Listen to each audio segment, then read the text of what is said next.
I used to sing to my boys when they were little. I didn't know lullabies or anything, so I would just sing songs.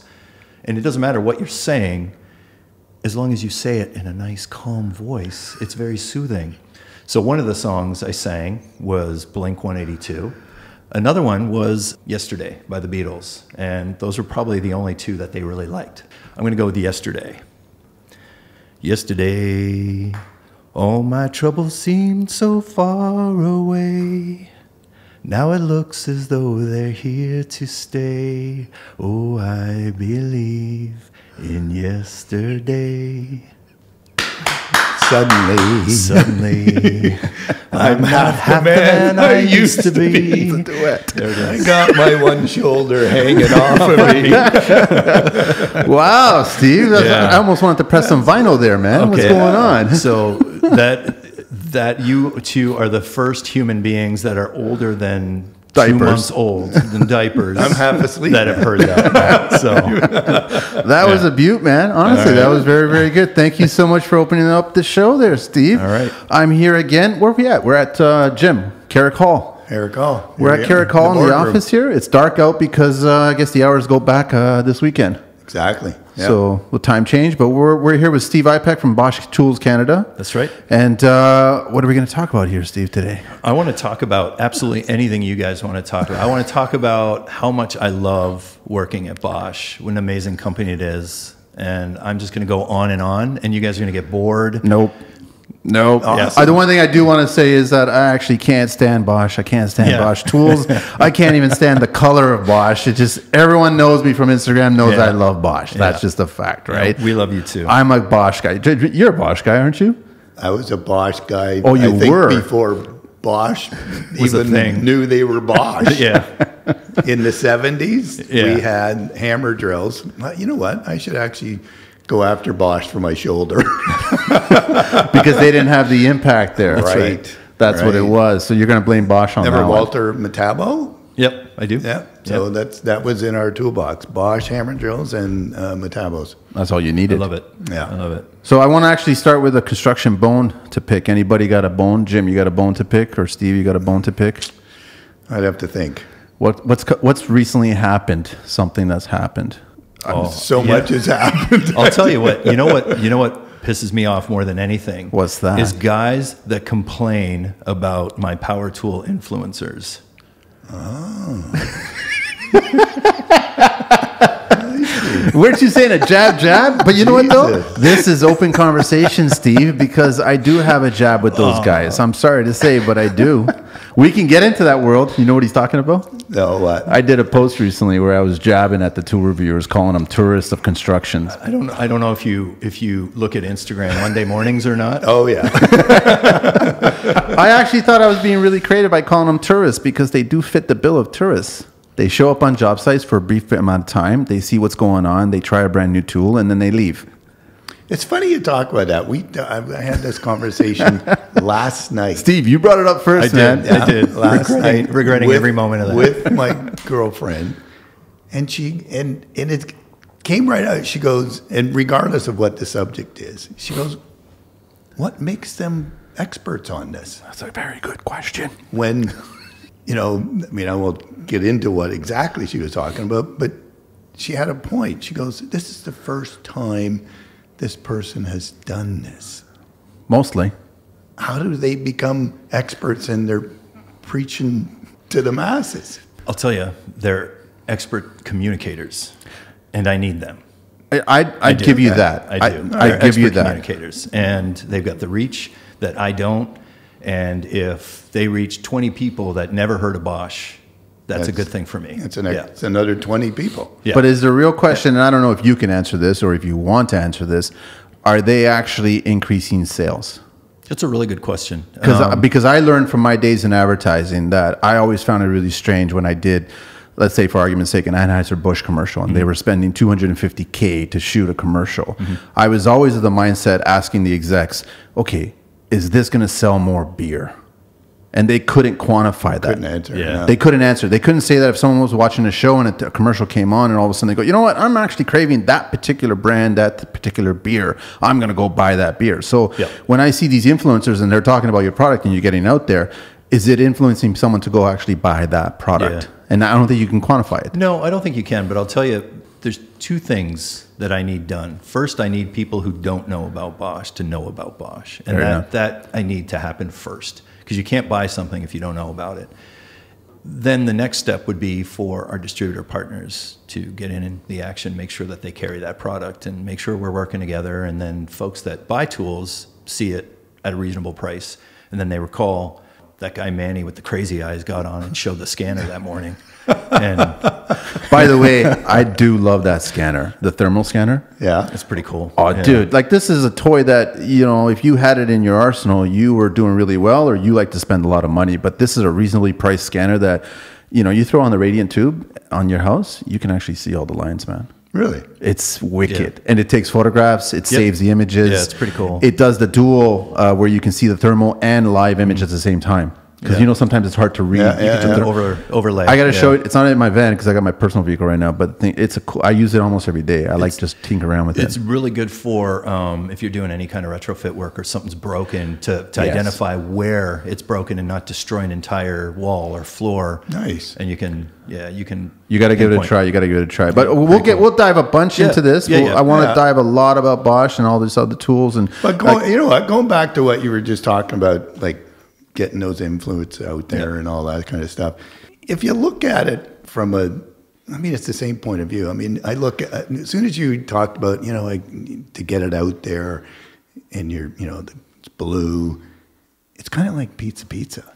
Yeah. You know what I mean? 967, 1111. That thing is beaten into your head, that, you know, that jingle. You know, it's stuck in that, there. Right? And You'll never forget it. You never forget it. Yeah. So, right, I got to get a pizza. Oh, shit, 967, 1111. You know, boom. But that's what you're talking about, Steve. Is like that you need to get those people that are maybe not aware of that. Yeah, exactly. To just even get a glimpse of it. Yeah. So, I mean, the more you say Bosch, the more you say it, it's got to get in that consideration set. Yeah. I need people to be aware of it first, and then once they're aware of it, then we can start talking about why it's good, or why it's better, or why it's more efficient. Yeah, you know, for you guys, you should be going after the younger masses now, like the guys that are coming out of trade school, and that's why the social media. Yeah, right. You know how many guys I've actually met, younger guys. I mean, in their 20s, they are heavily influenced, because you're right, they are heavily influenced by those social media posts and seeing what's going on, but they're also very heavily influenced by, they told me a brand rep would come to the school and either let them use a bunch of tools, and guess what would happen to that kid? Oh, for sure. They're hooked. It hooks. Yeah. Because it worked for them in school. It actually was their beginning. They got onto a job site. They go, you know what? I'm going to buy this brand because I used it. I worked it. I liked it. Yeah. So I'm going to try it. And all of a sudden they get hooked on that brand and they stay that way. Yep. So it does work. It does work. Yeah. It does work. I want to get into a bunch of that, but first I want to start off with a little construction history. All right, I want to see if Jim might know this, because I don't know, you might know this. Okay, Steve. Uh-oh. Who invented the pickup truck? The pickup. And what year? No Henry idea. Ford. I was going to say Ford, but he was probably long gone, unfortunately. Gottlieb Daimler, a German. Love those Germans. Love those Germans. And 1896. 1896. So he actually praised his pickup truck, saying that it had a maximum payload of 3,300 pounds, but a lot of people questioned that at the time. That's a lot, 3,300 pounds. 1896. 1896, 3,300 pounds. What was it powered by? 1.1 two-cylinder engine. It was a horseless wagon fitted with that size engine, made 4 horsepower. Talk about a floppy disk in today's age, eh? They don't make those two bangers like they used to. So Chevrolet didn't come into the game until 1918. Really? 1918, but they basically took a car body and just chopped off the back. And they called it a pickup truck. Then Ford came in at 25. El Camino. It basically was an El Camino. El Camino. Right? But then what happens, cars were getting lower and you couldn't chop off the back. So they had to make their own frame for the pickups, and that's where it started to grow. And then it goes into the 20s. Chrysler acquired the Dodge brothers, and that's how Dodge got into the game in 29. So it was Chevy first, Ford second, and Dodge. And it's kind of what it is right now in the market, isn't it? I think Ford's probably number one? I think so. So I just thought that was kind of interesting that that's where the evolution of pickup trucks came from. Good for you, man. I didn't know that. And then I guess the other question is, why? are they called pickup trucks?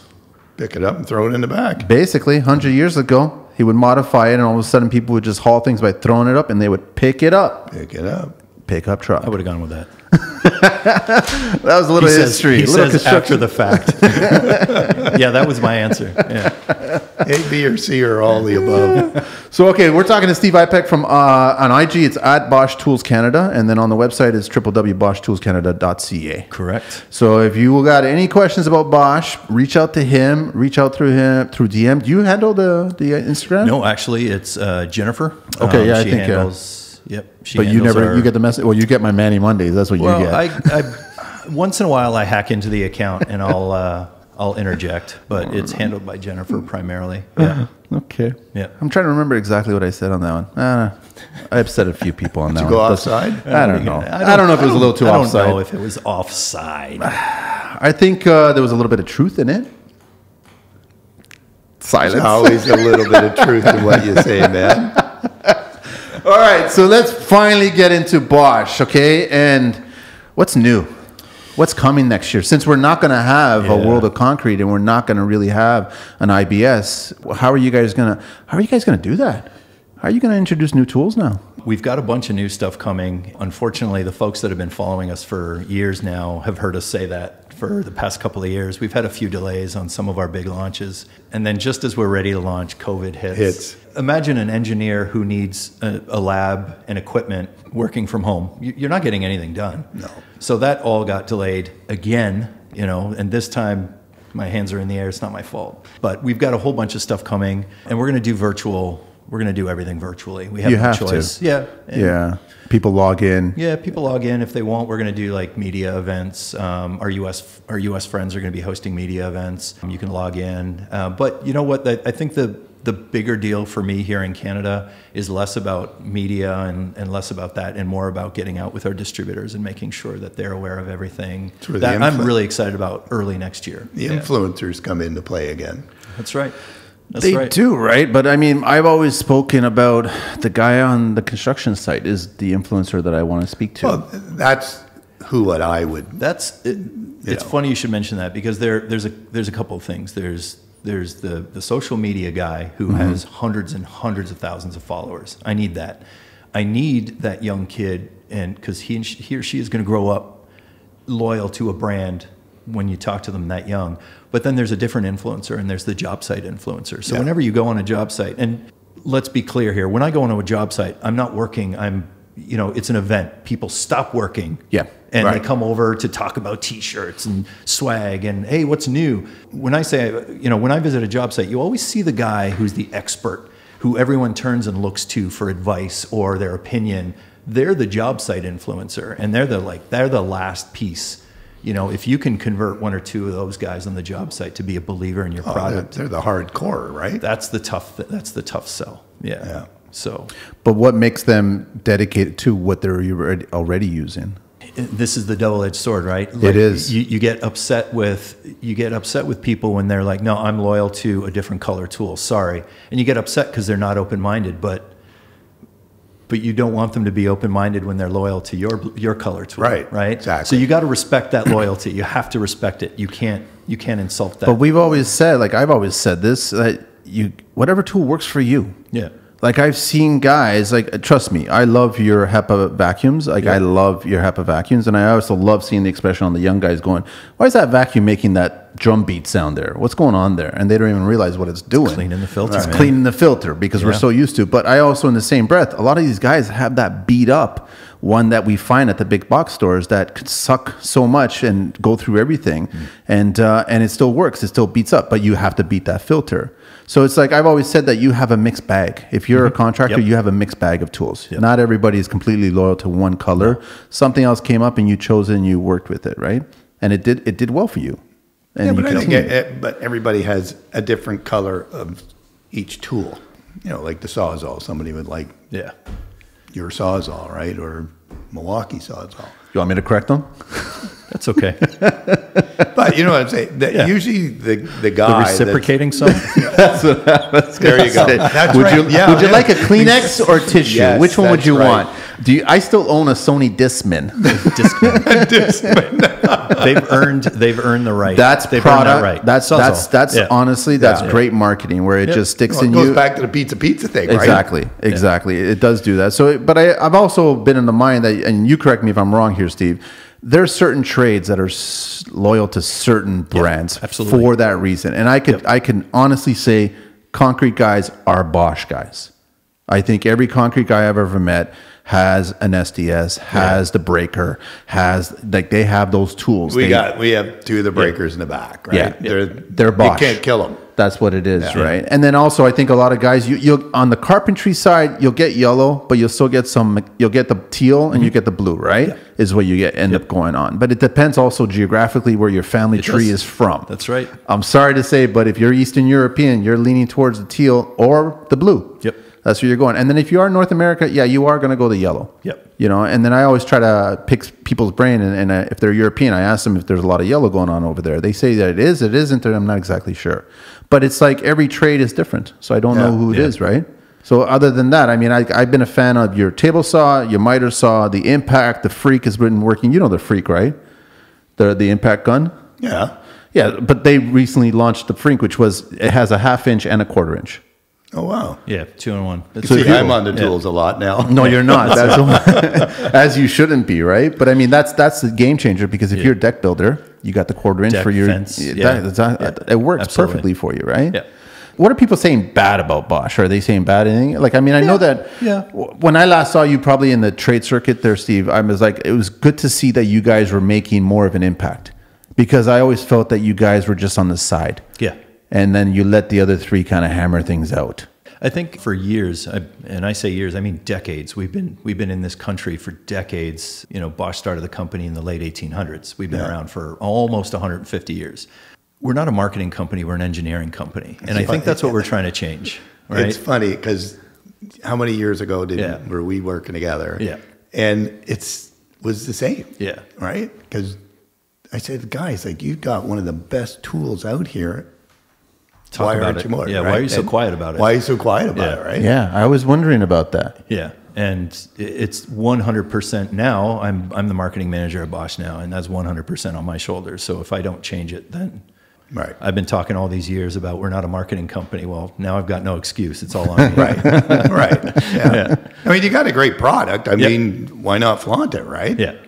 It was funny. A few podcasts back, I actually did a little bit of history, and there's a certain percentage of money that Bosch company, the main company, gives back. Like an insane amount. Bosch is actually a privately held company. It's actually a charitable organization. It's 92% owned by a charitable organization. I didn't know this until I found out about it. Yeah. Yeah, there's no stockholders. The only stockholders are the charitable foundation. Something like 60 to 100 million euro every year go to education, to hospitals, schools. Isn't that insane? Yeah, that's amazing. That's every year. Like there's your marketing tool, man. But you guys are quiet about it. That's the thing about it, which is really nice. But I think more and more guys need to know this. I think so. I think that's a big feather in your hat. It's pretty cool. It is very cool. It's one of the best things about working there. You can feel good. I mean, we're not curing diseases or anything, but at least at the end of the day, you're working for a company that cares. That's pretty cool. But you're building communities. Like, I mean, you guys invented SDS. Yep, we invented SDS. You guys invented X-Lock. Yep. T-shank jigsaw blades. Yeah. So these are all being adapted by the whole market, right? Yep. And it's nice to tell the young guys that, by the way, you realize that was invented by that. Yep. And they're like surprised by it because they think, like music, if you speak to anybody in their 20s, oh, that's an amazing track. Yeah, it was great back in the 60s and 70s that they're sampling it from. Yeah. So there's an original source. They discovered it. They discovered it. Yeah, it's a new track on Auto-Tune. I know. It's amazing. No, it's not. Listen to the original. Yeah. But so you guys have, what else is there that you guys came up with that the market has adapted? Starlock, yeah. X-Lock, most recently. Which on I love. Grinders. Yeah, that's pretty cool. SDS Plus, Jigsaw, what else? Yeah, T-shanks. Yeah. All that stuff's industry standard. So what do you think is your biggest seller? The SDS? Yeah, for sure. For sure, right? Yeah. SDS is really important to us. The hammer business is. Yeah, I think I think it was a game changer when that came out, right? You could actually work all day on it. Yeah. And not feel like you were run over all day. Up. Yeah. Yeah. Back in 75. That's when it was introduced? Yep, 75. It took a while for everyone to get on board and make it the standard, but it was invented in 75. I remember my very first 650 square foot basement I renoed, and I had the crazy idea of paying attention to some building envelope information, and I thought of the idea of using some 1-inch shiplap styrofoam and then plywood and Tapcon in it, and then I figured out the calculations, 28 Tapcons per sheet of plywood for 600 square feet, and I was using a hammer drill. Until the next job I did, and I used an SDS, and I was like, what the, are you kidding me?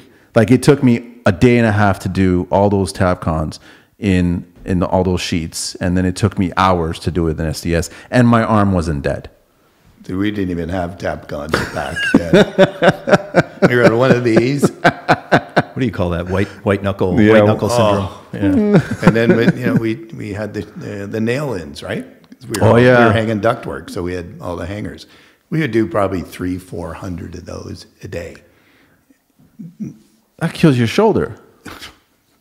Tell him about it. I know. I don't need to tell him. He's telling me all about it. But no, things have come a long way. It's crazy to see. It's different from the 70s, the 80s, and now, right? And now the big thing now, which I'm glad is happening, is dust extraction. Yep. Like, that's huge, right? Yep. I just it's really funny when you talk to kids and like, put the mask on, man. What's wrong with you? Put a suction on it. Put vacuum on it. There's two different schools though, right? You get old school doing the circuit. You do shows and stuff. I've seen a couple of young guys come up and go, that outfit there with the vac, the shroud, the cover. I want that. I'm not breathing that stuff in. I want to live. And then you get the other guys who are like, no, I'm indestructible. Don't worry about that. Okay, right? so those are dumb guys. Let me tell you about the indestructible. They're not. Yeah. My buddy that worked beside me has 50% of his lungs now because breathing in all that concrete dust. So I think they call it concrete lung. Yeah, guy's shot. That's it. Like he walks up half a flight of stairs and he's wow. Yeah. Lately, I've been paying attention to hearing.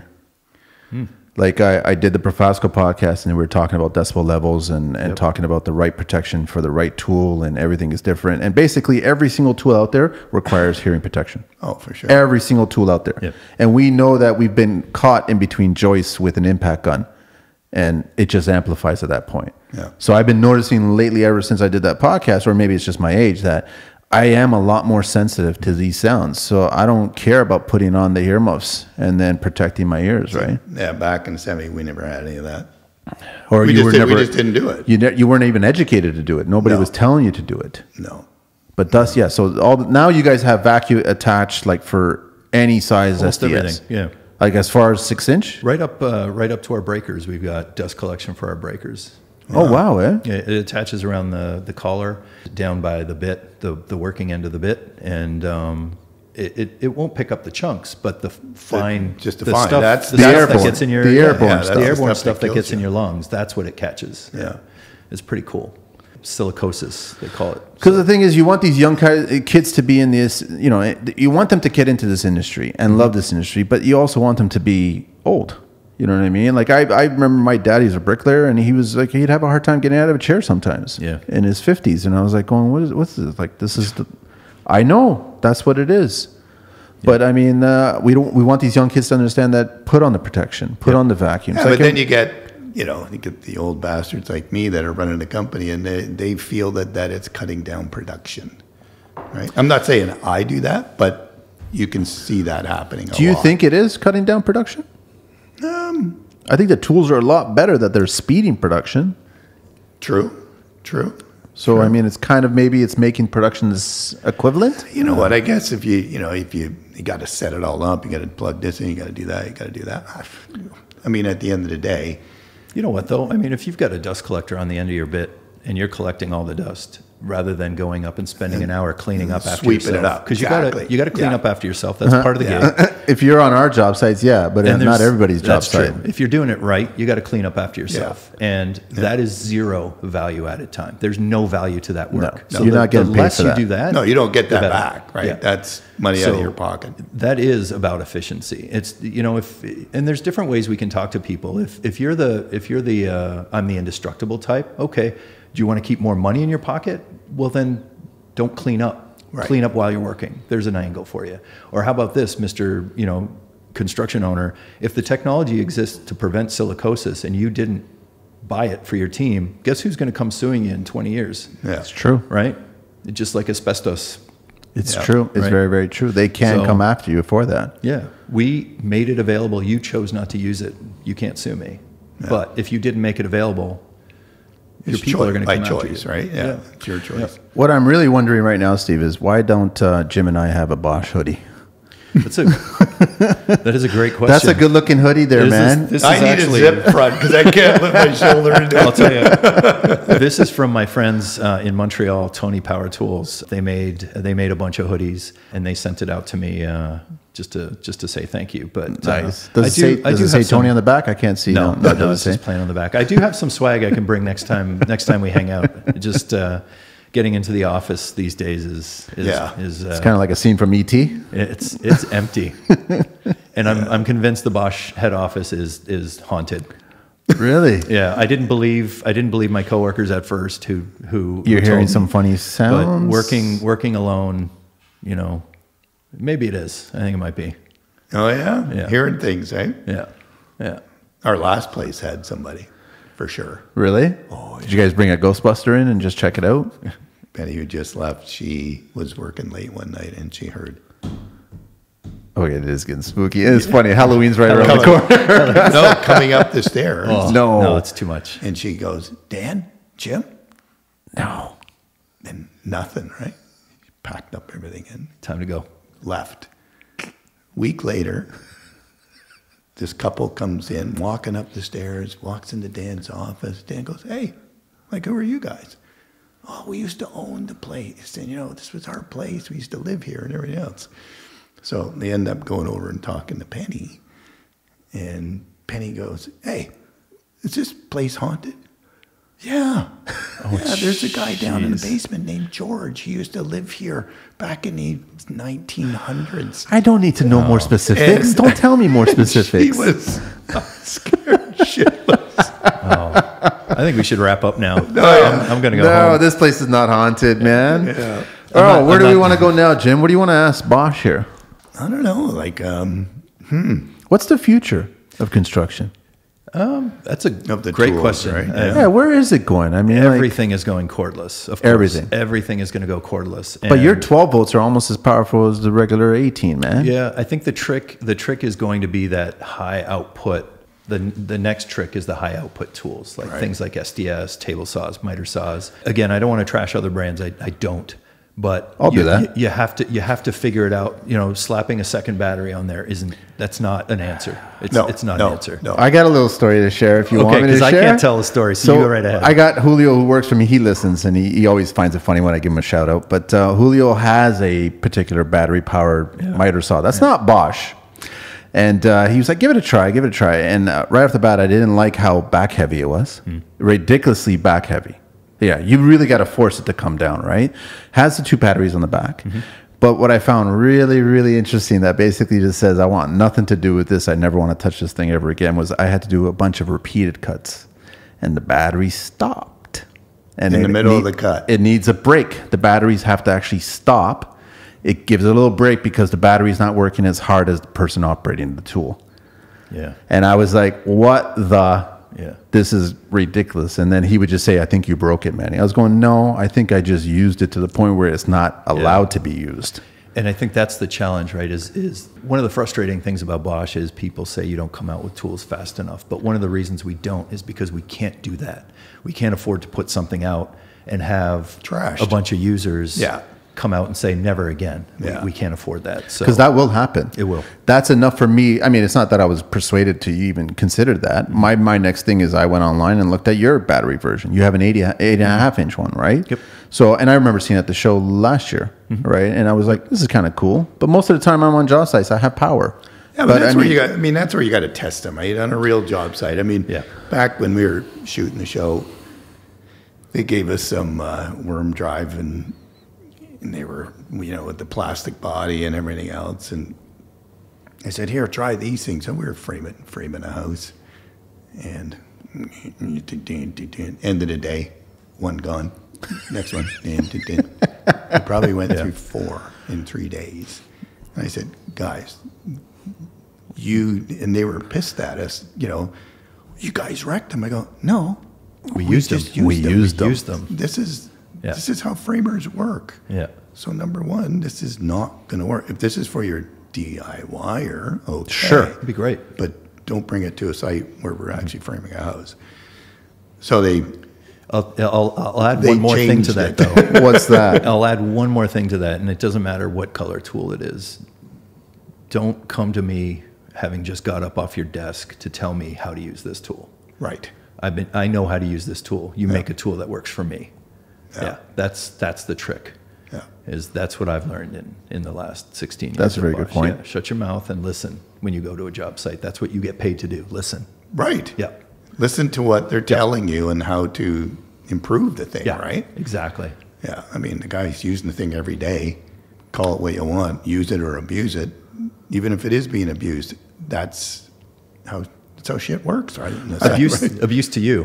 That's use to me. That's right. Exactly. There's two different things, right? Yeah. And I'm used to dropping tools and testing them and all this other stuff. That's what it's supposed to be. Yeah. That's what's supposed to happen. Talking about the, obviously the different tools and stuff. And this is a different brand. And it's been around for a long time. Not all of their tools are great. But it just happened to be most of the job site I went on back in the past was the Hitachi nailer, which was cast. And I'd say to the framer, he'd say, "Dude, that's like, Jesus, that thing's beat up. How old is that?" "Oh, it's 15, 20 years old." Yeah. I haven't done a thing to it. There's a lot of guys live by it. And that's why guys love that Hitachi nailer. Yeah. Right. Yeah. But they know that it works for them and it does what it has to do. But then all of a sudden you'll get brands that come out and they'll start tinkering around with it and it doesn't work. It doesn't last. It doesn't. Like what's happened to them? I don't know. Like, you don't see their stuff anymore, really? Yes. No, they're around, aren't they? They're around. Yeah, they're around. Hitachi, Metabo. Hardly hear anything. Metabo bought them or Hitachi? What's the other way around? Yeah, that's what I thought Hitachi it was. bought Metabo? Yeah. Yep. But I know what you're saying, right? And then that's why you live by it. I still have a green Bosch belt sander. Nice. That's old. Seriously, I do. Old. Yeah. 3x21. Yeah. I don't use it, but I still have it, and I like having it. I like the green. But you guys, I mean, that was the North American market, right? The green, or how does that work? Green is the European product. The European product. But we did bring it years ago to Canada, just Canada, to give it a shot. But the green line is more do-it-yourselfer. Right. And so we found a lot of green product trying to get onto job sites, and it won't work. It won't last. It won't survive because it's made for my garage, not your garage. Right. Yeah. So use it once, twice a year. Exactly. So in my house, the Bosch tool arsenal I have gets used very rarely. So what do you got still in the box? yeah, there's a lot still in the box. There's a lot still in the You got box. any NiCad stuff? Yeah. Give it to us, man. Yeah, we'll take it. that's It'll take about 2 days to charge up, but we'll use it. But we'll use it. That's right.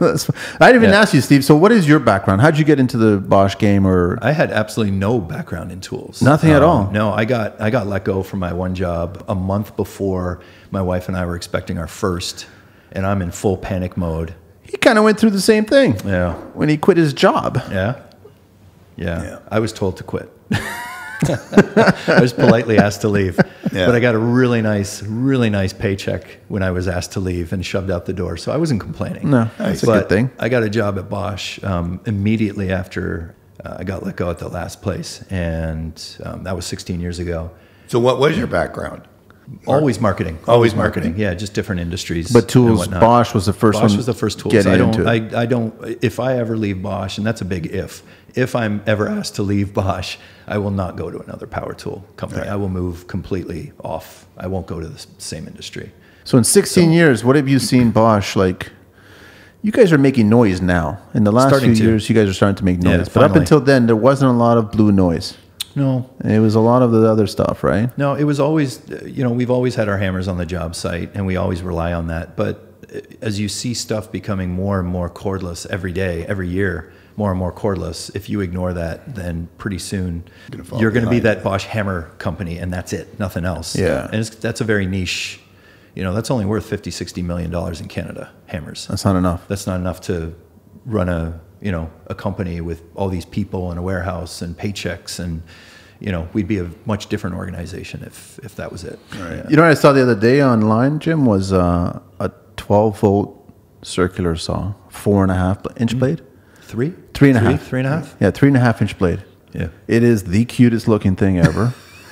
It's practical if you're like, I'm trying to figure out exactly like if you do specific finishing. Like, when you're doing finishing. It's a finishing guy. Yeah, you don't necessarily need a 12-inch. Cuts. Yeah, like that kind of stuff, right? And I thought that was really great. But then I found out that it's in Europe and it's not coming to Canada. Oh, it is. It's coming. When? Yeah. Next year. Next year, though. Yep. First quarter, second quarter? Second quarter, I think. Okay. Yeah.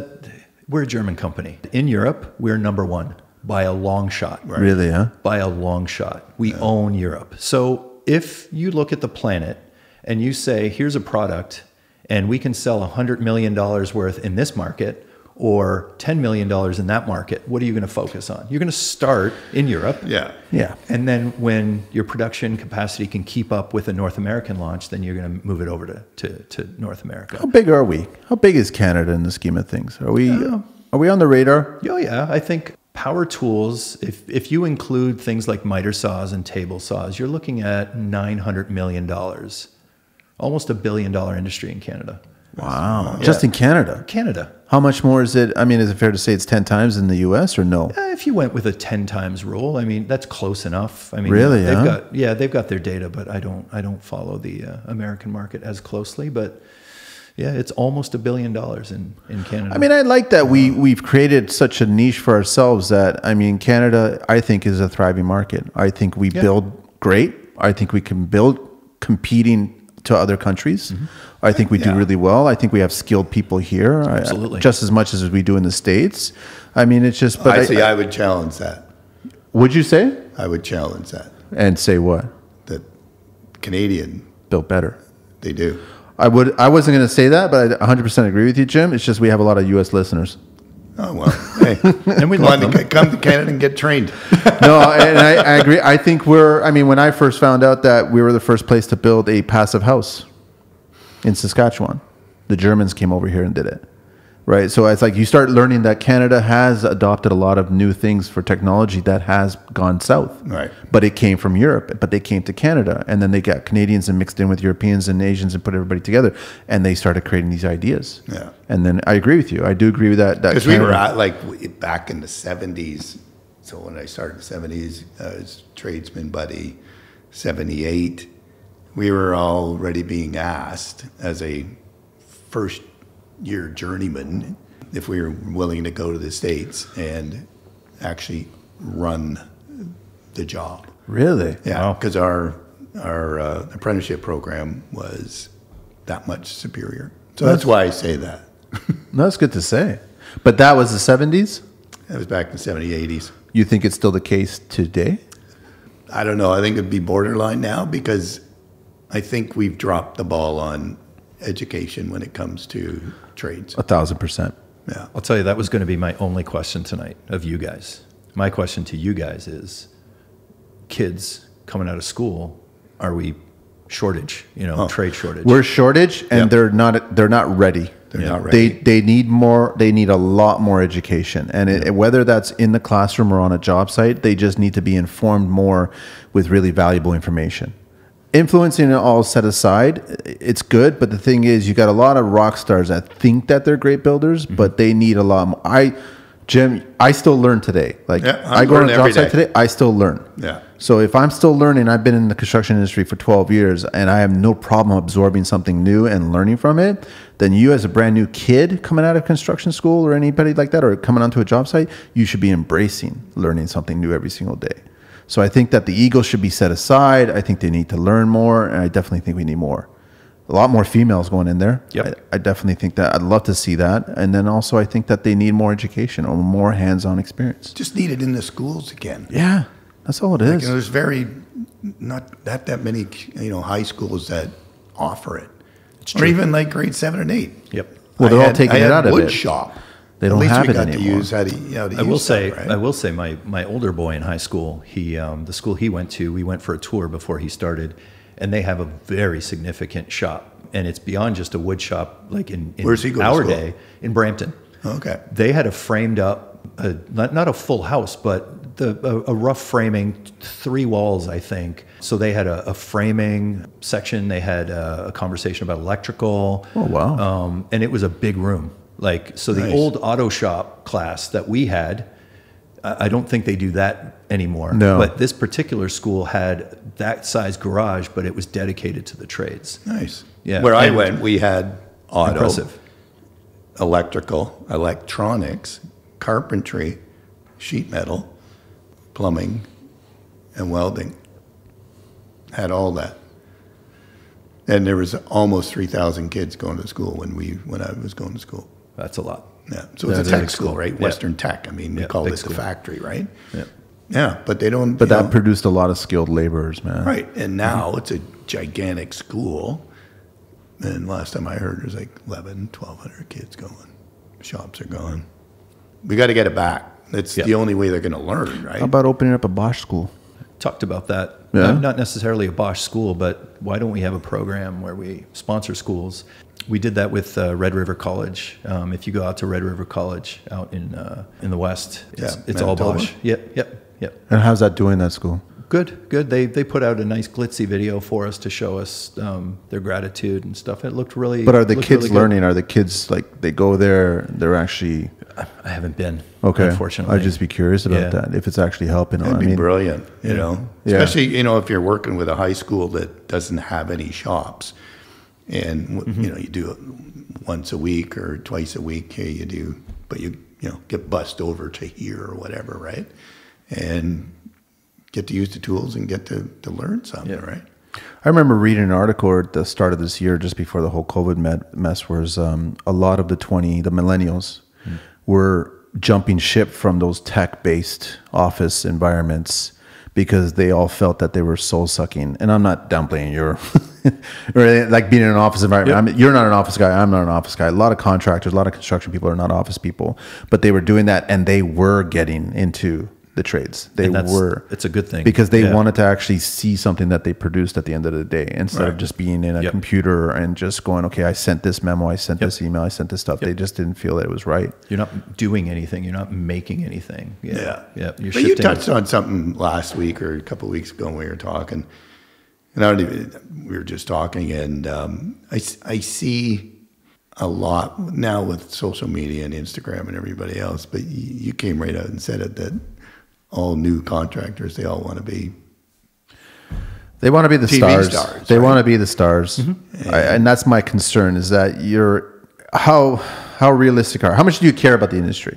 Like when I met Jim for the very first time, I think the first time I ever met you was at a Kohler event, but then I bumped into you at Brenlo. Yeah. You saw my van and you're probably looking at me going, who the hell is this guy? Yeah. Right? So all of a sudden, but then you can see that if you speak to Jim, he cares about construction. Yep. And within the first minute, if you speak to somebody, they care about construction. And the moment if I meet somebody, because I meet a lot of people through social media, they'll recognize me, I'll get a DM and they'll take a picture of my van on the garden and they're like, oh yeah, you just drove by me, right? And I'm like, it's flattering, it's great and everything. But when I want to speak to them, I want to speak to them about construction. I care more about construction than, a selfie or do this or do that. I care a lot more about, okay, what do you want to do differently? I like when guys reach out to me and ask me a question, in your opinion, and recently it did happen. They asked me, man, would you go with a Bosch oscillating or would you go with a fine? And I said, to be very honest, I've got a fine that I bought 10 years ago. I paid $500 for it, 15-foot cord on it, but I still use my Bosch more because it's cordless, and I haven't adopted the cordless version of the fine one, right? But he was asking me both, and I just said, you know what? To be honest, they're great tools. They're both good tools. But right now, these days, I use the oscillating Bosch one.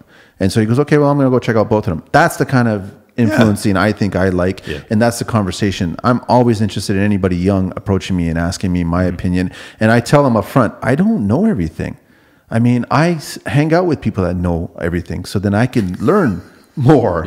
That's how it works, right? Like you hang out with other people that are really skilled at their trade, so then I can learn tricks from them, or vice versa. I can share my tricks with them, and then we make the industry better. It doesn't matter what industry you work in. Listening is a critical skill. 1,000%. For sure. Yeah. Gotta listen. For sure. Right? I mean, gotta listen, gotta watch. Like, that's what I say to these young guys. We hired 2 young guys now. We got one that's 19 and another one that's 23. I said, look, if you're not doing anything, just watch and don't be afraid to ask. Sometimes you'll ask too many questions and you'll get told to. I haven't got to that point yet. I know. They do ask a lot of questions sometimes. When you're trying to get something done, right? But no, you got to ask, got to watch. And I said, you will learn more just watching. Yeah. I mean, didn't we all do that when we stop by, we're walking around and we see a construction site, we see the little peepholes and we look in there, and for all of a sudden we're there for an hour. Dude, I still do that. We're there for an hour. Yeah. Looking at the machines move, look at who's doing what and what's going on. Like, I will still do that and sit there. They'll probably, hey, check out the old guy, man. But still, it's still really cool to see, right? It is. And it's actually very, very satisfying to see a trade actually unfold the skills. Yeah. Figure out the game plan and come out and plan everything, line up everything, and all this other stuff. Speaking of which, I know I asked you this question last time. You guys got rid of that laser level, the one that does the vertical. Yeah. You know about this laser level? If you're doing a basement or you want to make sure that the concrete floor is perfect, they've got a level that splits and it tells you if it's down or up. It'll scan and they stopped selling it. Yeah. Why? Listen to the answer. It's a pretty expensive unit. You don't sell very many. It's expensive to make and keep a product if it's just going to sit in your warehouse. I would love to have that. Yeah. I'm dying for one of those. Yeah. I'm dying for. But I recently did pick up the tile corner one with the 3 angles on it. Cool. That's got, in my opinion, the sharpest laser on the market right now. Cool. It's a laser that you put on the corner and it gives you 90 and it gives you a 45. So when you're doing tiling, squares everything up. Perfect. Yeah. Wow. And it's elevated. So if you're working on an unfinished floor and you've got your the material down, it's not perfectly level. It's going to go over that, any bumps or humps, so that you can see the line throughout the room. Amazing, eh? I love that other one that we just talked about. What do you call that one? What is that one called? Which one do we? The laser one. The laser. Yeah, the laser. I don't even know what's it called. The floor is level. Your products are all GS something or G something. Yeah. It's just weird names. You know, because if you're putting engineered hardwood or something, you're gluing it's perfect for that onto the concrete floor, and then if some of it lifts up, a week later, 2 weeks later, and the guy goes, "Hey, man, I told you I need to work in with an 1/8 of an inch." Here's the laser. There it is, brother. I know. Yeah. When I saw that, I was like, "That's brilliant, man." But it's like a $600 laser or something. Yeah, maybe more. Yeah, it was. It was. It's you think somebody's selling it on eBay? Might be somebody that's selling it. I don't know. Let me get on my phone. All right, Steve. So we're talking to you, Steve Ipek from Bosch. So at Bosch Tools Canada and BoschToolsCanada.ca. You got to give us something because we're not going to the shows. So you got to give us something that's coming out next year, something new. Yeah, we've got, finally, I will say finally, because I've been just as frustrated as our loyal users. We've got an SDS Max line of cordless hammers. Cordless? Yep. Even the big boy? Yeah. And the important thing... I saw that last year at the show. Yeah. And I was like, this is battery operated, and it gave just as much power as a corded. I was in awe, honestly. Yeah. If you just got to check out the motor wattage, man, those things put out 1,800 watts of power. That's more than the corded version of the hammer. So if you're using it, how long will you get out of that battery? Well, I'll put it to you this way. We were working at World of Concrete in Vegas last year, and I was at the concrete station. I got to the brick wall at 8:30. I had to change the battery at around 3 o'clock in the afternoon every day. A whole day? That's nonstop. Yeah. It's crazy. It's the future. I mean, the batteries. Breaking. It was a lot of fun. Yeah. I'm figuring that Bosch being the way they are and innovative, what are we doing about all the battery when they're toast? Step one is make sure they don't die. what do they call that? Planned obsolescence, right? One of the things that you, as a manufacturer, can do is make sure they wear out after 2 years, so you got to come back and buy them. Right. First thing you do is you don't do that, right? Because there is an environmental impact to that, and we don't like that. What we try and do is make sure that everything we create lasts. Unfortunately, that costs a little bit more money. When you look on the shelf, there is a price difference sometimes with Bosch. Sometimes not, but sometimes there is, and there's a reason for that. So just be aware of why that's $30 more expensive for the Bosch, and that one isn't. Look at the battery. But is that stated anywhere? There's not really there's not really anything you can state. I mean, if you go to a service center and say, hey, Bosch batteries versus that color battery, pick the number one cordless power tool company in this country and ask a service center and say, Bosch batteries versus those batteries. And they will tell you, yeah, Bosch never comes back. The Bosch batteries don't die because they're made to last. Right. And I think, and that's the heart of the system, right? So if your batteries are long-lived and performing well, it doesn't matter how many tools you have in your line or how cool the tools are, or if your battery's dying and you got to go to a service center every couple of months. That's not cool. That's not okay. See, these are things that you should I think should use for marketing, right? Especially now, because green is such a big thing, right? Yeah. This whole carbon thing, right? Yeah. How long should those batteries be lasting? In a real tradesperson using them? Years, not months. Really, huh? Years, absolutely. And if you do put out, and that's another thing, buyer beware. This is one of the things. You bone to pick in the industry? Yeah. Here we go. Sure. You put you put out a power tool, and you put out a warranty. The consumer walks into the big box and sees a big giant number in that warranty. But what they don't see when they get home is a booklet the size of the Bible on all the exceptions to the warranty. Right. I was that guy that first year. Yeah, you duff a shit on the wrong day, and your warranty is null and void. Yeah, it's.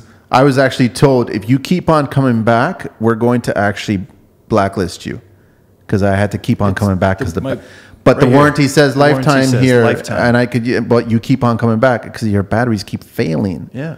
And then I eventually just gave up, and I said, forget it, I'm done. So, and that I have a bone to pick with, because guys like you are busy. You're not reading fine print. No. Right? You're getting in, you're getting out, and then you're getting to work, and you're getting let down. That I have a bone to pick with. That's a problem. Money or time is money. It's true. Right. 100%. I know it's a cliche, but time is money. If you can't be on the job site, you're at a service center. Come on. Nobody likes to be at a service center. It's nice to be there just to update certain things, but no. Yep. Since we're up in Canada here in Toronto, but we also still get the same kind of weather up in the eastern seaboard of the U.S., which is really interesting. Let's talk about batteries in cold. Any things that we shouldn't do, Lithium batteries, most of the color tools can operate pretty well in the cold. The best cold weather operating batteries are Bosch and Milwaukee. I wouldn't even look at the other ones for cold weather. Why is that? What's the reason behind that? It's I'm not an engineer. It's the chemicals. It's the lithium ion. It's the engineering. It's the chemical engineering that goes into it. You can cheap out and call it lithium ion, absolutely, but it's the grade of chemicals you're using. It's the grade of cell. So does it matter where it's made? No, it's how you make it. It doesn't matter if it's made in China or Germany. If you're putting the quality materials into the product, it's going to last. What's the design? It's the R&D behind it. It's the design. It's the R&D. It's how does the tool communicate with the battery? That's another thing. Is you can go to any factory in the world and say, make me a crimper and a drill and a blah blah blah, and just make me everything, and I'm going to put a battery on it. If that battery doesn't work with that tool, you're going to be dissatisfied. You're going to be pissed off. You're going to be upset with the performance, right? That's a reason. That's one of the reasons it takes so long to bring a product to market properly. Is you got to make sure that, especially now we're talking about SDS Max hammers. Yeah. You saw the 8.5-inch cordless miter saw we have last year. We're launching the 12-inch Glide next year. Cordless, right? Cordless, right? So you're going to spend $600-700 on that saw. One battery. Yeah. You can put an 8 amp hour battery on that. It's going to last forever. You know what? I actually just recently bought 6 8 amps, and all the younger guys are like, "Well, those things are heavy." I was like, "You're puny. That's the difference." I understand what you're talking about. Yeah. It's not a heavy battery, man. It's not. the beauty of technology today is the cells that we're putting in our batteries today are the ones that you find in electric cars. It's the state of the art. It's the most powerful cell that's available today. And one of the beautiful things about working for Bosch is it's such a big company globally. The biggest part of our business is automotive. Our mobility solutions is what we call it. Yeah, so 60% of our company is automotive. And all they're working on right now, the only thing they're working on right now is the electrification of the vehicle. Really? We've got this giant division of our organization of like an $80 billion company dedicated to figuring out cordless battery cell technology. I didn't know that, man. Yeah. That's crazy. Yeah, the stuff we're launching is that division's cast off. That's old technology. Here, take it, go ahead. Hey, Power Tools division, go ahead, take our old technology. We're working on next gen. Yeah. What's after the 8 amp? 12. There's a 12 amp, right? Yeah. How big is that thing? Well, that's getting big. It's a bit of a boat anchor, right? It's still lightweight compared, like in the old days, you'd have 4 amp hour batteries that were that big, right? So it's still going to give you a tremendous amount of runtime. But in terms of size, you're going to want to put that on an SDS Max. You're going to want to put that on a miter saw. You're not going to put that on a drill. You're not going to put a 3-pound battery on a 1-pound drill. Right? A little drill driver, man. Don't do it. Don't do it, kids. So that's why you have the 4 amp. That's all it is. Yeah. The technology is amazing. It's so much fun. But it's like changing every year, though, right? I mean, there's something new. That's another pet peeve of mine, is breaking the cordless system. That bugs me so much. These companies come out and they launch a new technology, and you got to throw all your old shit in the garbage, and you got to go buy the new stuff. Do you really have to? You don't have to.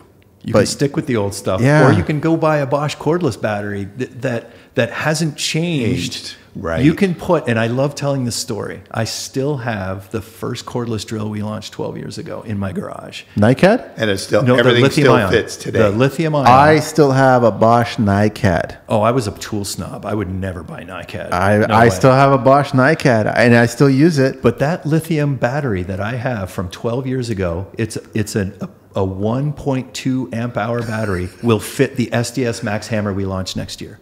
You guys kept the same technology we had. That's what I'm talking about. The automotive division had the foresight to understand, you know what? It's not about the tool. It's about the battery. So they put all the technology in the battery. That makes so much sense. Yeah. Right. But nobody else is doing that. No. They start changing. And you put this big old SDS Max hammer, you can't use your old battery technology because it's not powerful enough to drive it. So you can't make it compatible. You can't. So you have to put a block in there to prevent this battery from fitting into this new tool. Otherwise, it's not going to work. And then all of a sudden the tool becomes this monster because you have to attach all these adapters. Yeah, so that's definitely something it's pretty cool. It's fun. And one of the other things, the amazing things about Bosch is it is this $80 billion company globally, but here in Canada, we're one of the smaller players.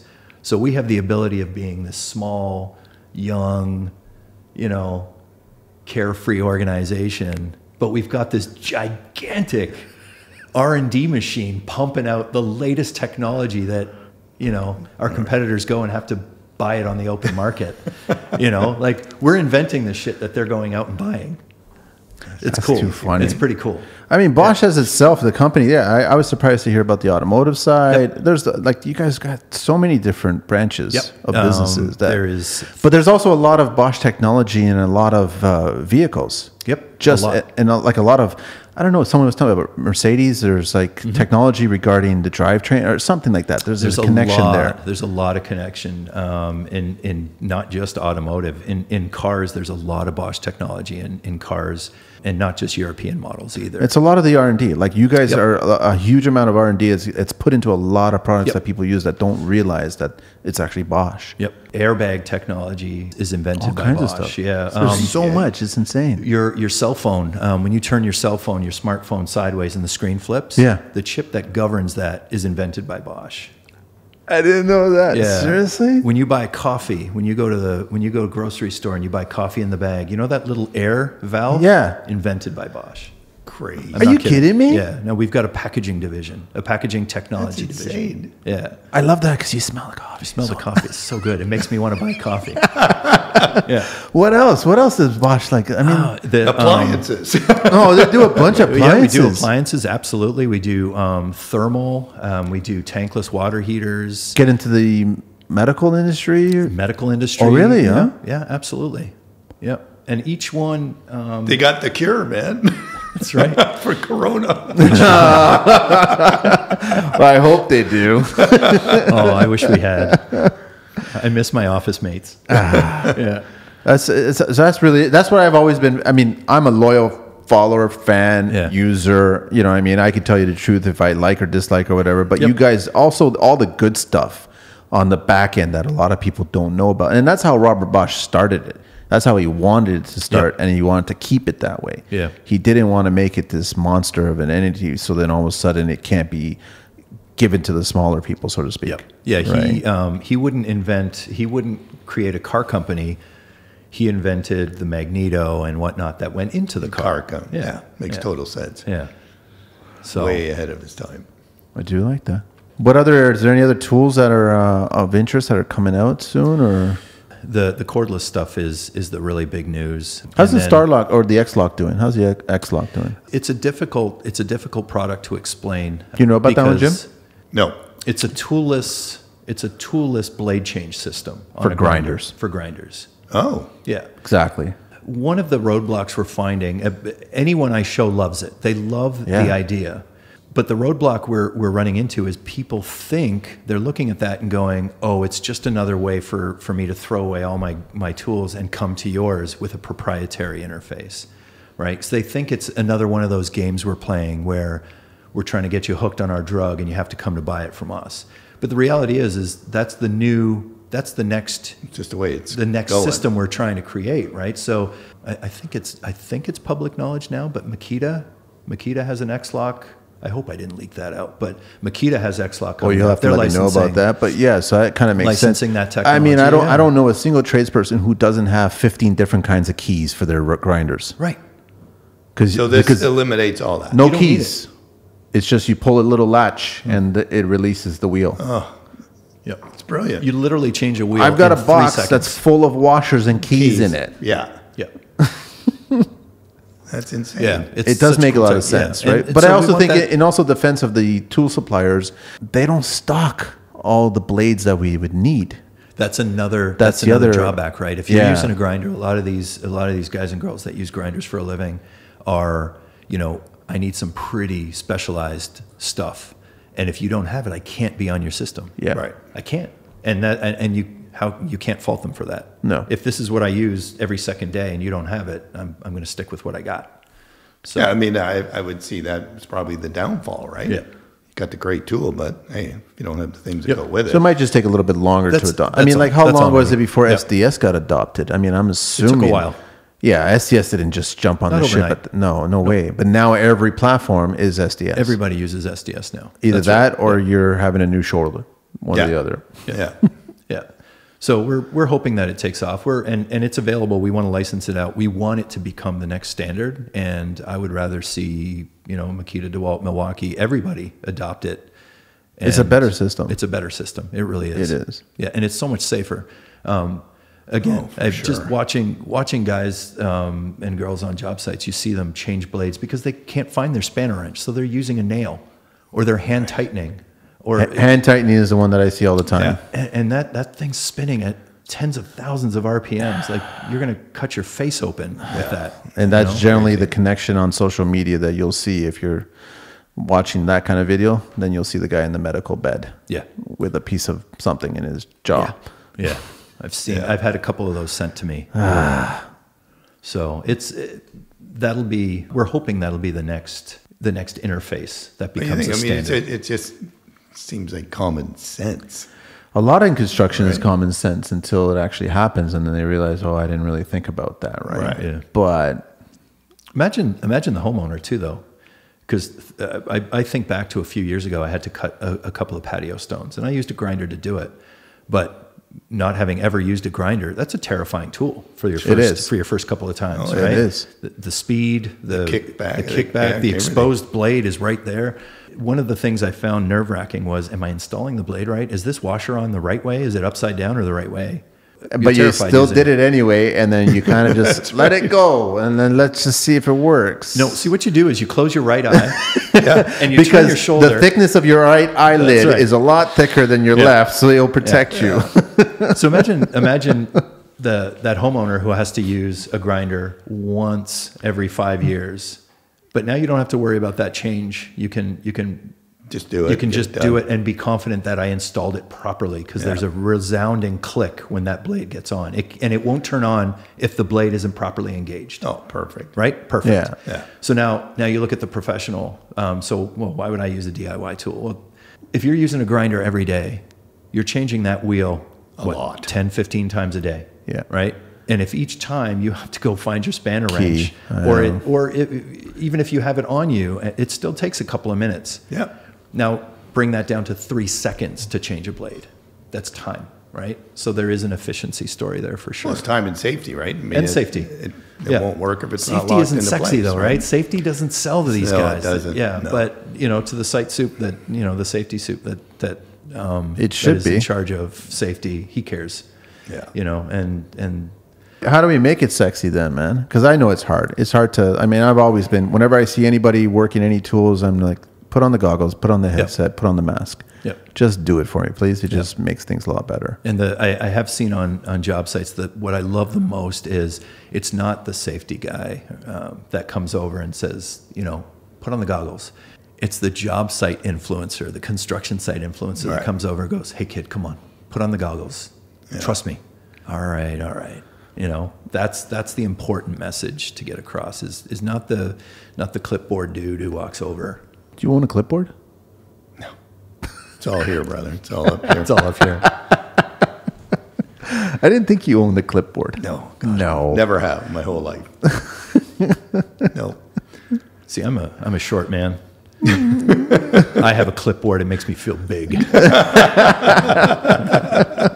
I guess that's what it does. That's what it does. Steve, I got a question for you. Like with your tools, do you get out to like union sites, like on the big commercial projects and stuff like that? So in Canada, we don't do we don't do any product development. That's all handled out of the US and Germany. But they absolutely do get out to site. They take prototypes out to job sites.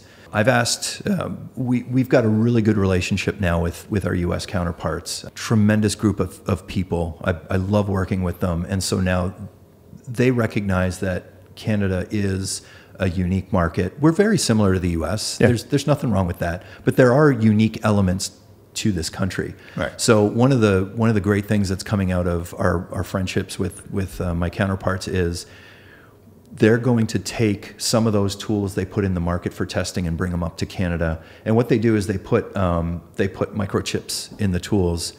Here you go, Manny. Here you go, Jim. Go use this for a month and then bring it back. And when you bring it back, they download all the data from that microchip. Of how we used how it. Often you used it, how hard you pushed, what kind of pressure was put on the motor, what kind of heat was generated, all that. It's brilliant. I'd be curious if you gave us a couple of tools and then see what Jim does and see what I do. Wow, Jim's tool was hardly used. Yeah. Jim's tool is sleeping right now. Manny's tool hasn't stopped. It keeps on going. So that's actually good. You're doing real on-site R&D, right? That's really important. Yep, absolutely. And that's one of the, and again, it's one of the frustrating points for Bosch is, why the hell haven't you launched that yet? You keep talking about it. Well, maybe it got to the job site and it wasn't quite perfect to where. It's the R&D, man. You guys don't, like you said, you don't want it to fail, because if it fails, then that's the impression that the contractor is going to be left with. And then I go, you know what? I'm tapping out. I don't want to use it anymore. Yep. It's not worth it. It's too expensive. It makes a lot of sense, man. Yeah. So we do spend time on job sites that way. Once the tool is launched, we do spend time on job sites watching people use them for, Gen 2, Gen 3. Yeah. Improvements, upgrades. It's pretty cool. Small team, so things don't happen as quickly as maybe other companies, but it's a small, passionate team. It's a good group of people to work with. I always looked at Bosch as like the working guy's tool. I think you know what I mean by this. Now you have other tools for DIYers, right? Mm-hmm. But when I think of Bosch, I don't think of the weekender. I think of the guy that's an experienced tradesperson. Does this every day. Yeah. Where I look at some of the other tools out there that they are strictly DIYers, even though you see them on the site. But I still look at them as a bigger chunk of their business comes from guys like me, not guys like Manny. Right. Yep. But that's a market. That's why you see a lot of them thrown in the corner. Well, that's the thing about it. They'll just chuck it. If it breaks, then I don't feel so bad. Right.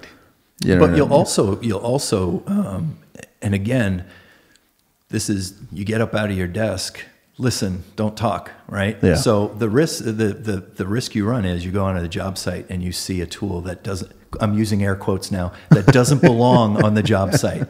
But the reality is what if Manny's using that drill that doesn't quote unquote belong on the job site, but he's only using it twice a month?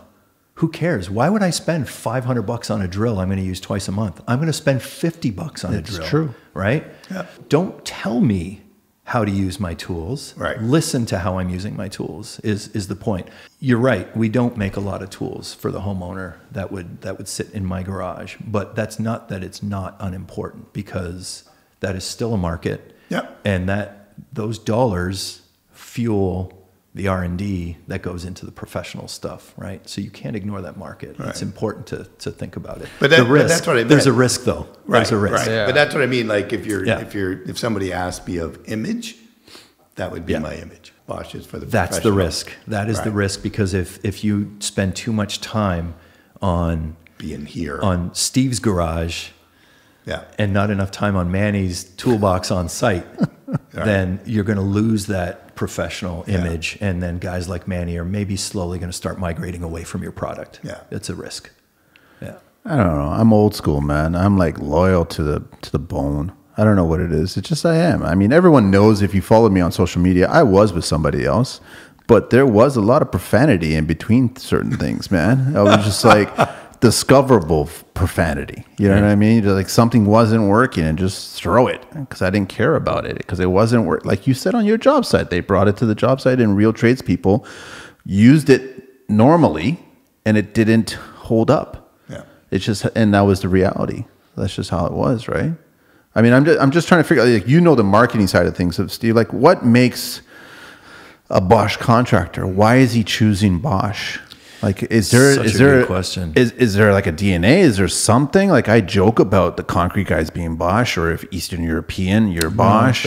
You're not joking about it. That's legit. That's legit, right? That's totally legit. Yeah. So, I mean, all of a sudden you get another tool brand comes along and they go, this tool will screw 103 screws versus that Bosch tool will do 101 screws. That's not enough of an influence for me to say, I'm going to go switch over now. No. And you brought it up earlier where the battery platform is hard to let go. Like once a contractor commits to a battery platform, it's going to be hard. It is hard. I mean, like, it's like you're paying, okay, if you're legitimately, I just bought those batteries. I got a great deal from Tool Academy, $149 for a single 8-amp Bosch, which I think is a great price. That's a smoking price. That's a great price. Retail is $199 for one battery. That's one battery. You know what I mean? So it's like, to give up that battery platform, that's a hard decision to be made, right? So I think that, and you know, HVAC guys love red. Yeah. It's just how they are. I'll tell you, Tile guys love teal. Yeah. Concrete and trim guys do love Bosch. Yep. You know what I mean? You do get the trim, and rough framers are yellow. Yep. It's just like there is that loyalty, right? So I'm just trying to figure out what makes a certain guy's DNA a certain tool. That's a tricky thing, because I can't remember what job site it was we visited just to talk tools with some of the guys. It was somewhere downtown. I can't remember. Commercial site. It was a commercial site. Yeah. And not one. There were 3 or 4 guys, and we were talking about the exact question you asked. How long will that battery last? Which is a tough question to answer. It is. Right? Because what are you doing? How old is the concrete you're drilling into is the first question. What's the aggregate? Where in the country are you? Right? The different aggregate all over the continent. These are all key factors. Yeah. I would talk to these guys, and both of them, I'm not going to say, I don't want to trash brands. They were both on the same battery platform. And when I told them the World of Concrete story that I got to around 3 o'clock, almost every day, drilling, almost nonstop, they were blown away because they said they had to change their first battery somewhere around 9:30, 10 o'clock in the morning. Oh, for sure. And I'm like, and then you're humming away charging, right? Why do you stick around with? Why do you put up with that then? You know, like I didn't say that because again, you listen, you don't judge.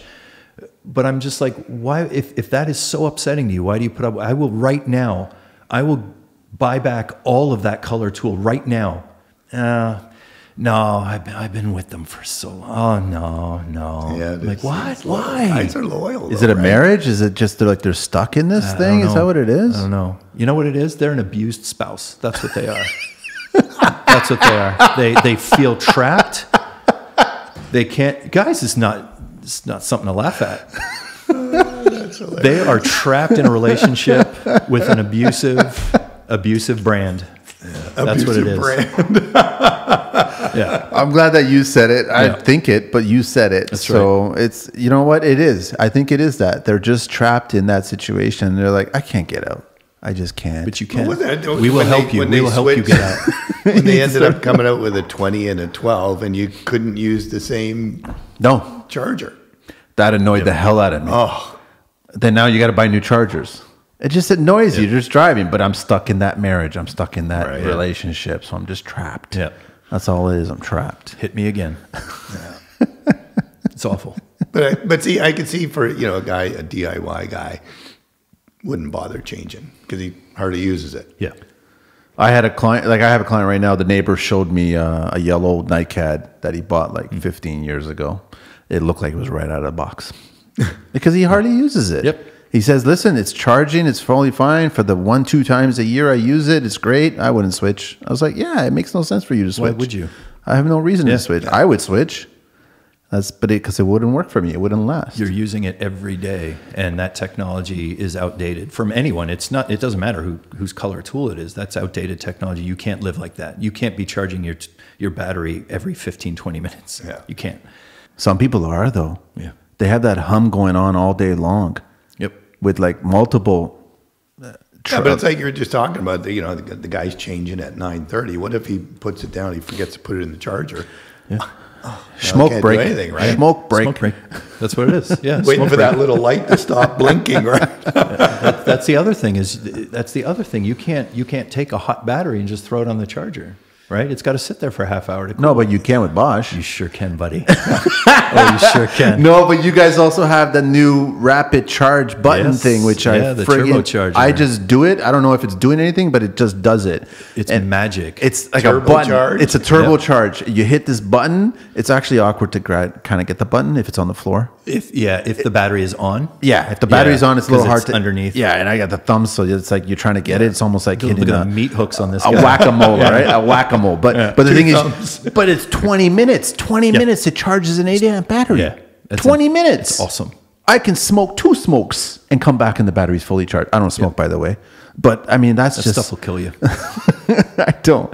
Cigars occasionally, once in a while. But that's what. And you guys just launched that, didn't you, earlier this year? Yeah. That's a couple months ago. I've got 3 of those chargers. I love those chargers. Those things are amazing. It's what it does is when you hit the turbo button, it pumps out 16 amps to charge the battery, but it'll stop at 50%, so it doesn't burn out the cells. Right. So the battery still lasts. Yep.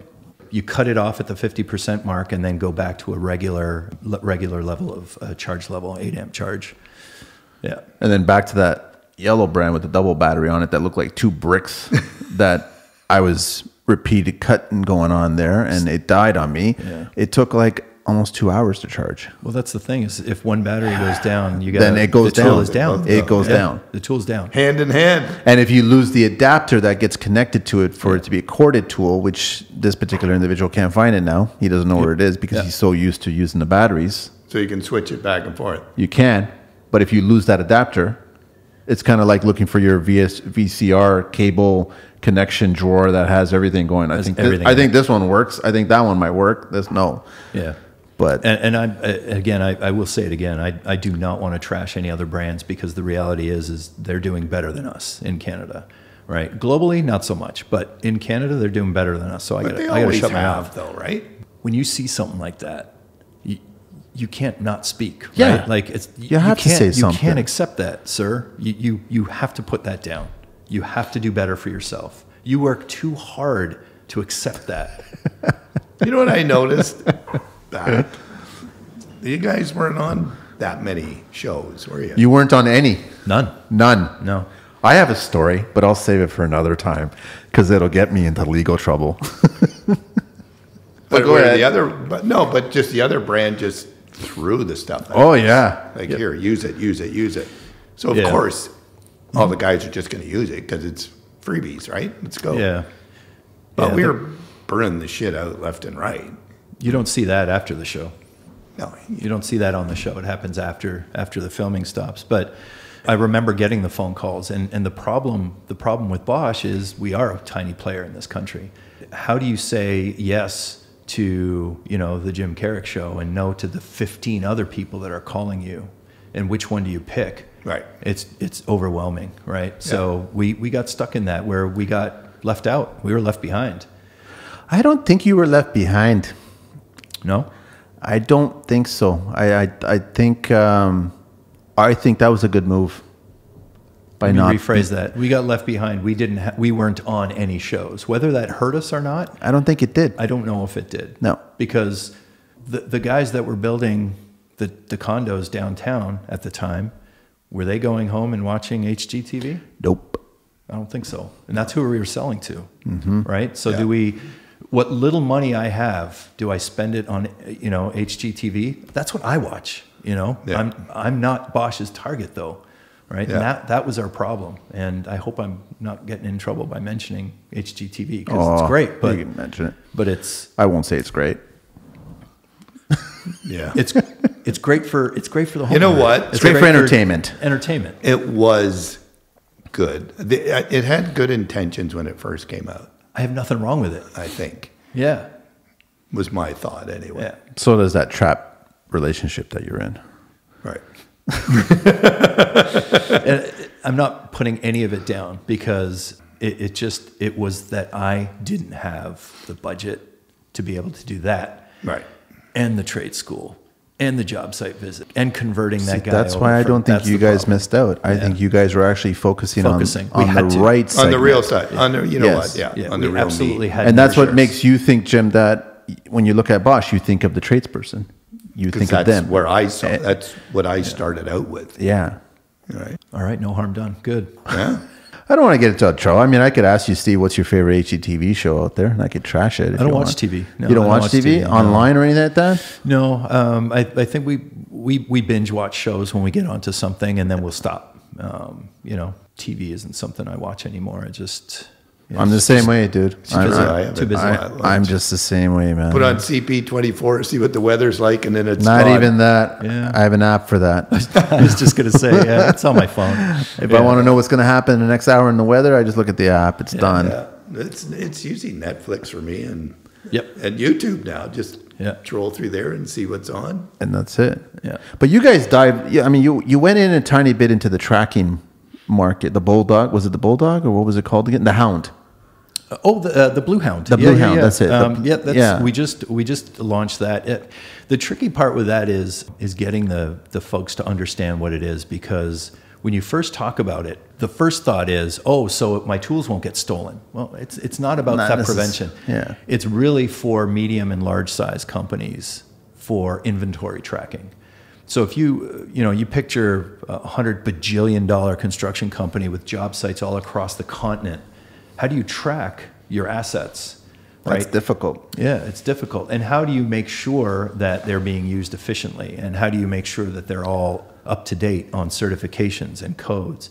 So Blue Hound is more about managing inventory and being able to track multiple job sites. And the beauty of that is it's not a scan based. So you don't have to sit there and scan every tool. Right. It's Bluetooth based. So as you walk into the room, it tracks what's in the room.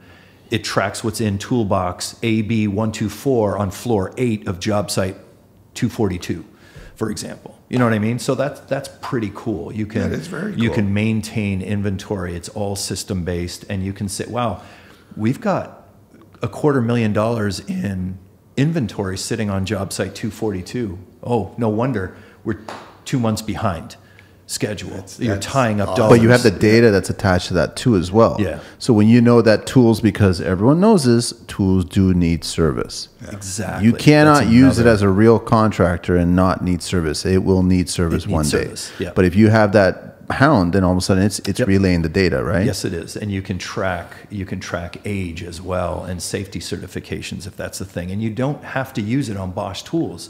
You can put Bluehound on your trucks, on your equipment, on your scaffolding, your rigging, and then you can also tie. That's great. Yeah, and then you can also tie in the system. It'll say when was the last time so and so was inspected. Your harness. When was the last time your harness was inspected? Oh, look, it just warned us that it's coming up. We need to inspect Jim's harness because it's coming up. I didn't know that, man. Wow. Yeah. So it's more about the software. It's more about inventory tracking. It's not about, Jim walked off about this, and I'm thinking back again to my apprentice days where you had the hot pen, and it's part of the plastic body on the Bosch. Right.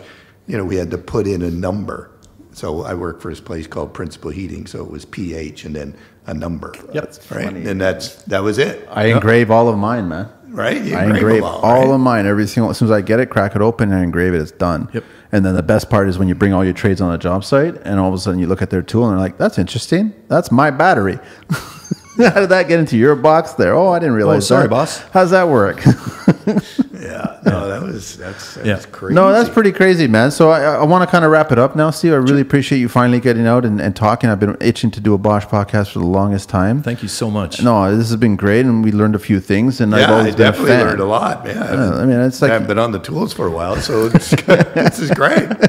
You don't need to be on the tools, man. No, I gotta know about it, though. Yeah, it's good to know it so you can share it when you get on the job site. Yeah, no, that's great. Yeah, I'd love to join you guys on a job site too, just to see. That'd be amazing. Come by and check it out. Yeah. It'd be fun. Yeah, it'd be lots of fun. Bring a hoodie.